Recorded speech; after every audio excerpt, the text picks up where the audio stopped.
Tuesday, April 1st, cold and windy. An awfully cold day for the first day of April. We had a letter from Lynn today saying she has been offered and has accepted a position in the Ontario High School for $700 a year. It is fine, but when I think of 40 pupils, I pity her. Wednesday, April 2nd, cold and windy, but sunny and growing milder. It seems good to have the wind change from north to west. We have a lovely new moon now.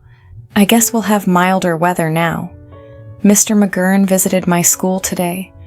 Everything went unusually well during his call, and he spoke well of my work, particularly Orpha's English.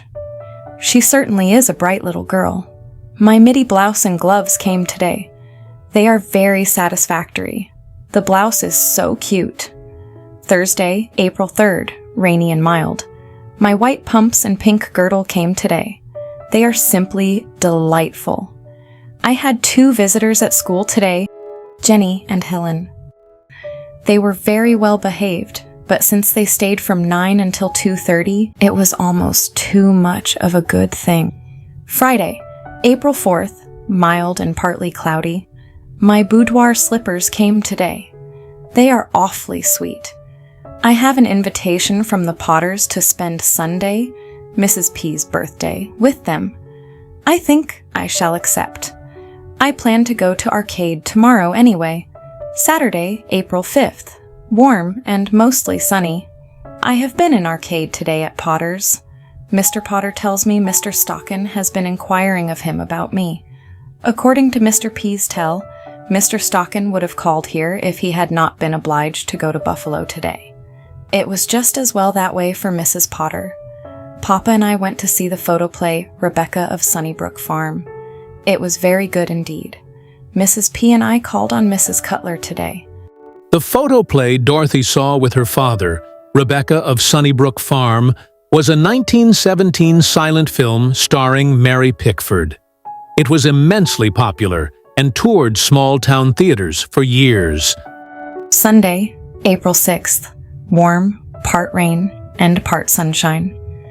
A regular April day, perfectly delightful. I went to the Baptist church today.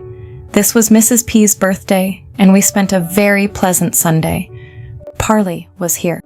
Papa went with me to the union service tonight at the Baptist church, where we heard Mr. Bayless preach a fine sermon on A Fortune in a Minute. His text was, "Are there not 12 hours in the day?"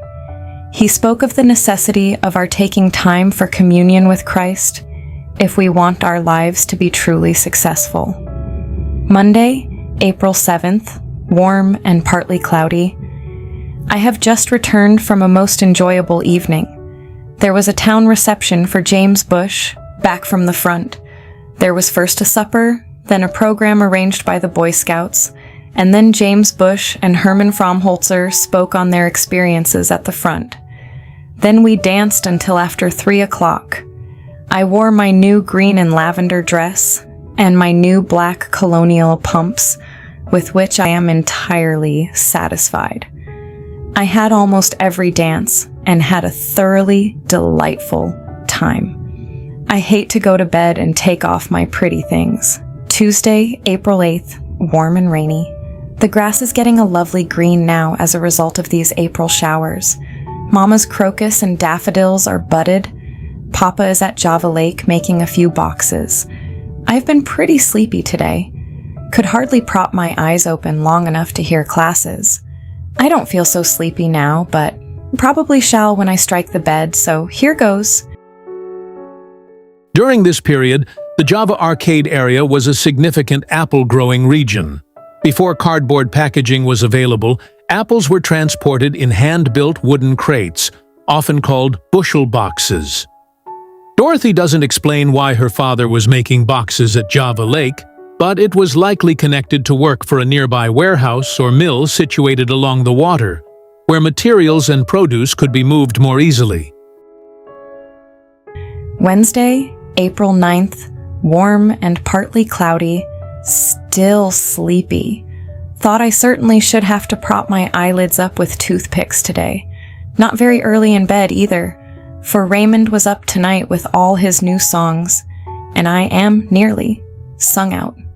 Thursday, April 10th, very rainy. It simply poured this morning.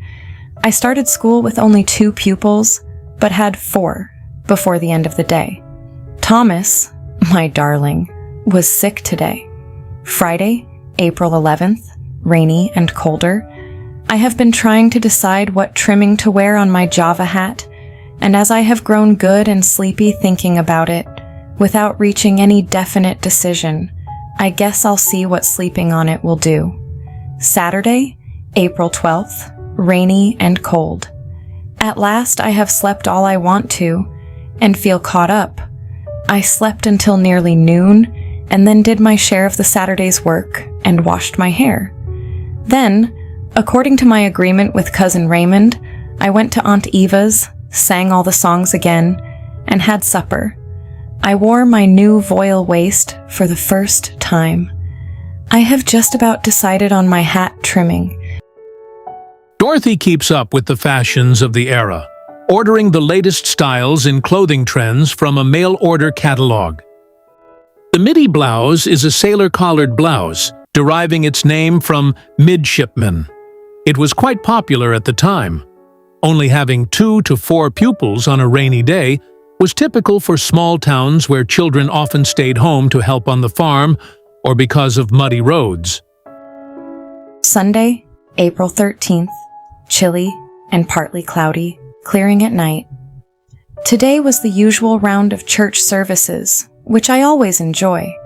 Mr. Hamilton gave a report of the Salamanca meeting, which was very good. Cousin Raymond was up for dinner and stayed until 10 o'clock this evening. We had a good meeting tonight, considering the question of keeping the Sabbath. By the sunset tonight, I guess we'll have a good day tomorrow. I am awfully glad. We have had so much rainy weather. Monday, April 14th, sunny and warmer. Today has been a very agreeable change. Mama washed the curtains in my room today. Andrew and Cyrene had a football at school today and had great fun with it. Tuesday, April 15th, chilly and rainy. I was popular tonight. John and Tom both called at the schoolhouse tonight. As a result, I didn't get my work all planned and got caught in a shower besides. Wednesday, April 16th, rainy but warmer. We had a novel visitor at school today. Orpha's puppy followed us over and was the center of attraction. I made out test papers tonight.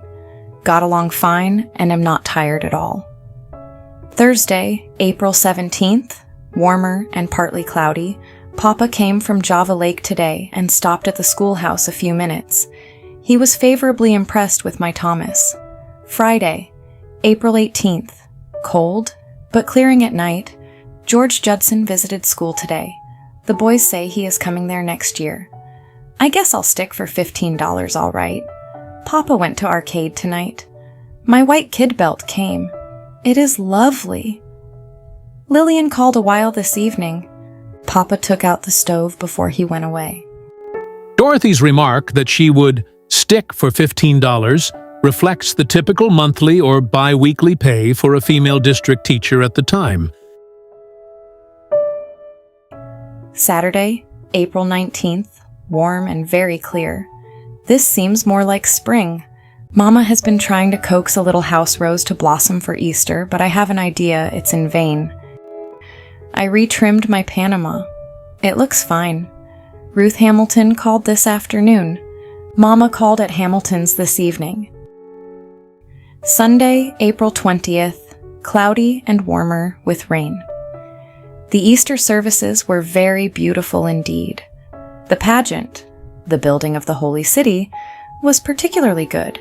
In it, Travers impersonated Isaiah as represented in The Frieze of the Prophets. He certainly was fine. He made it seem so beautiful. I gave a story, The Mosaic. It was a pretty story, and I think the people liked it. Mr. Hamilton says I ought to go to a Moody school or some such place and study for evangelistic work. I don't know. It is not what I'd planned, and time will tell anyway. My plans are to go into platform work of some kind. My course this summer will probably help me. Mrs. Alford said she enjoyed my story and my dress and my flowers. I was glad she said that, for I love to wear pretty things and have other people like them. The services tonight were also good. Easter is a wonderful season and means so much to me. Monday, April 21st, warm and sunny. This weather is certainly delightful. Blanche called at the schoolhouse tonight. I stopped at the Downings for their son's report card. Mrs. Downing says her son likes me the best of all the teachers he has had. I am patting myself on the back as far as I can reach. I don't mean to brag, though. Now for bed, for I feel a lack of sleep today. Tuesday, April 22nd, warm and sunny. At last I have gotten my last check from Tom. School meeting is 2 weeks from tonight then. Where do we go from here? I went with Thomas and Charlotte tonight into Thornberry's woods and got some lovely mayflowers. Mrs. Hudson was over a short time after school. Wednesday, April 23rd, warm and sunny, rain in evening. The day witnessed the annual trip to the woods. It went fairly well, a trifle dissatisfying, as all such trips usually are. We got some fine mayflowers. I was about 2 hours on my way home tonight, stopping at all the way stations I could find. I had taken about 3 mouthfuls of supper at 8:15 when who should arrive but Mr. Stockin. I had a ride with him, fairly good. We got caught in a shower. Thursday, April 24th, cold, with quite a fall of snow. School has gone fine. My walk tonight was very disagreeable on account of the snow. Ford Hudson got grandly fooled, hunting up his murderer. Now I must skip to bed and catch up on my lost sleep. Dorothy's world included many small way stations, informal stopping points along a travel route where people could pause, exchange news, rest, or check in with neighbors. These might be modest railroad depots, horse-changing posts, schoolhouses, or any familiar spot that naturally became a social hub.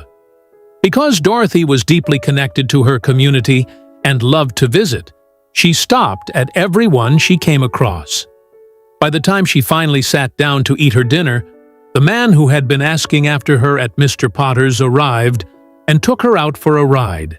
It is uncertain what Dorothy meant when she said, "Ford Hudson got grandly fooled hunting up his murderer," though he was probably the victim of some prank.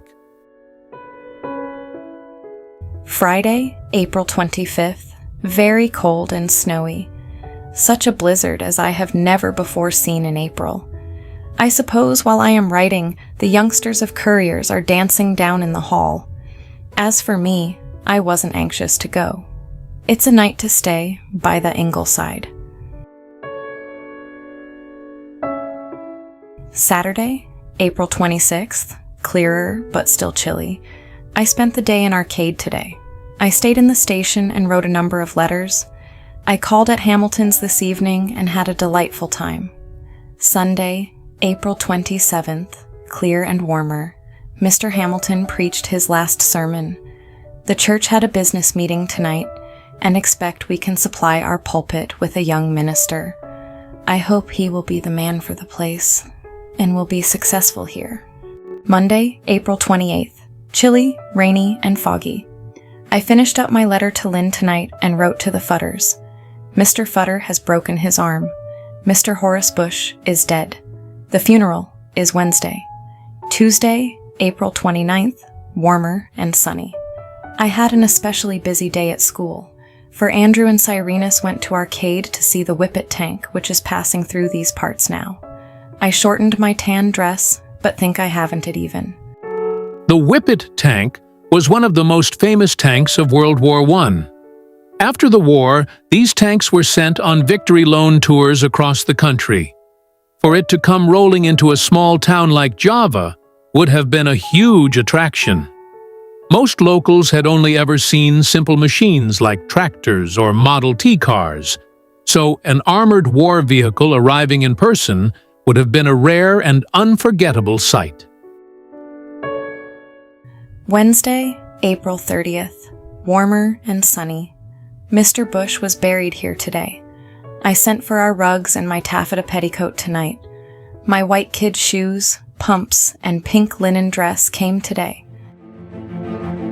Join us as we turn the page to May 1919 in the next chapter of Dorothy's diary. If you would like to hear more of Dorothy's story as well as the stories of others, a simple like goes a long way. To ensure you don't miss the upcoming episodes, do subscribe and enable alerts.